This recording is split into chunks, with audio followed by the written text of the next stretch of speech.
I'm Joan Epler. Please join with Dr. Gary Epler, Harvard Medical School. Dr. Epler discovered a new way of life.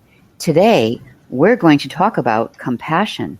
I'm Dr. Gary Epler. The new way of life is knowing who you are moment by moment. This means know where you're thinking from, and that's who you are. There are 4 locations, and you can only think from one at a time. There's the head, the heart, the gut, and the mind, which is outside the body.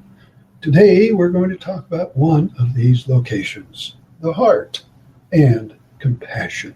What's compassion mean to you? Compassion is being kind and giving support to someone during troubling times, during the loss of someone or something, or during a life-changing rejection. Everyone experiences bad times, a severe illness or injury, loss of income, or a massive failure.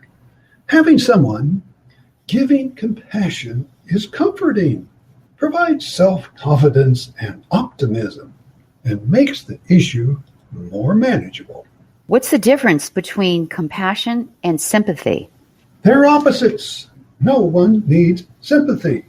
Sympathy is thinking from the self-centered stress brain region. Sympathy is feeling sorry for someone or feeling sorry for yourself. It's superficial and does more harm than good. Feeling sorry for someone makes them feel bad about themselves. It takes away pride and confidence. Compassion is the opposite. It's a feeling from the heart that makes people feel better about themselves. Can you give an example of compassion? Someone is ill or has a severe injury. Compassion is being kind to the person and giving them support. Someone lost a job. Compassion is giving them help, not sympathy and feeling sorry for them. Compassion is being kind and sharing their loss. Compassion is thinking from the heart. How does someone think from the heart? There are 3 steps. First, you need to pay attention to where you're thinking from. This is an unusual first step because you've never been told you need to know where you're thinking from. In the past, there's been no need to know this. Now, with this new way of life, of knowing who you are moment by moment, you need to know where you're thinking from, one of the 4 locations. You need to learn to stop thinking about yourself. When you're thinking about yourself, you're stressed. You need to actively know when you're thinking about yourself, which means you're thinking from the cingulate stress center. Thoughts like self-pity, feeling sorry for yourself, about being upset with yourself for making a mistake or a failure, or when you're resentful or thinking about retaliation toward others. The first step is to know when you're thinking about yourself, which at first is going to happen many times during the day. People need to learn when they're thinking about themselves. What's the second step? Every time when you become aware of thinking about yourself, think to yourself kindness and giving. And if you remember, compassion. Just say those words to yourself. Immediately thinking about these words, you're no longer thinking from the head stress center. You're now thinking from the heart. It's that simple because you can only think from one location at a time. Thinking about yourself, you're thinking from the stress center. Thinking kindness, giving, and compassion, you're thinking from the heart. All you need to do is think kindness and compassion, and you'll be thinking from your heart. What else do you need to do?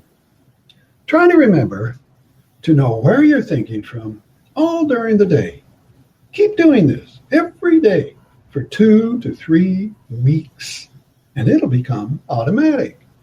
If you forget, try again. You'll feel good, and others will too. Can you give an example of thinking from the heart with kindness and compassion?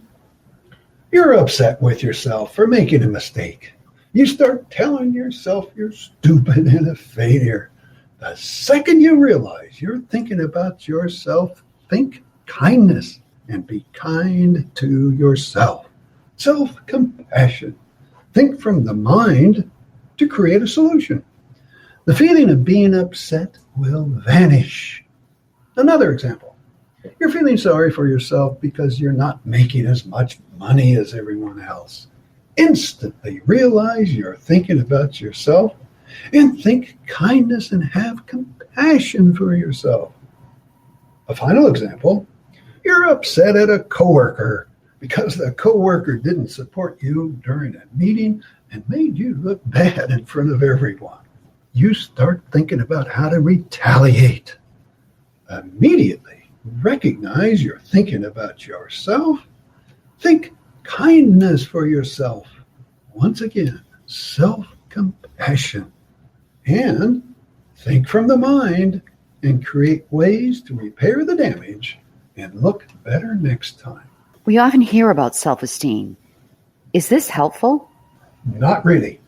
Self-esteem is thinking from the stress center. When you win or when you're successful, you have high self-esteem. But when you lose or fail, you have no self-esteem. Self-esteem will let you down during bad times. Not so with compassion. Win or lose, success or fail, self-compassion is always there. Hit rock bottom, having compassion for yourself will save your life. Having compassion for others increases positive communication and improves your relationship with your family, friends, and coworkers. Having compassion for others makes them feel good and makes you feel good too. Are there any studies showing the benefit of compassion? There are many studies showing the benefit. Compassion and kindness can be learned. Learning compassion has helped troubled schools to overcome problems with bullying. Learning compassion has changed violent prisons into places of sharing and learning. We're often our own worst critic, and too often beat ourselves up because we make a mistake.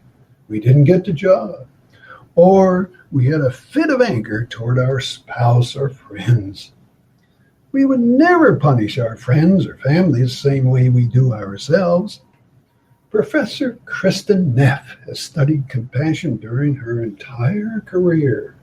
She says to treat yourself with kindness and compassion, the same way you would treat others in the same situation. Ask yourself, if you had a friend who was going through the same problem, how would you respond? You would treat your friend with warmth, encouragement, and understanding. Have compassion for yourself. Be kind to yourself. Have compassion for others. Do you have any closing comments? Compassion means being kind to yourself and others. Know who you are moment by moment. Know where you're thinking from. Learn to stop thinking from the stress center and think from the heart with compassion for yourself and others. This is Joan Epler and Dr. Gary Epler, closing today's segment. Next time, we'll talk about gratitude. Best wishes for a great day.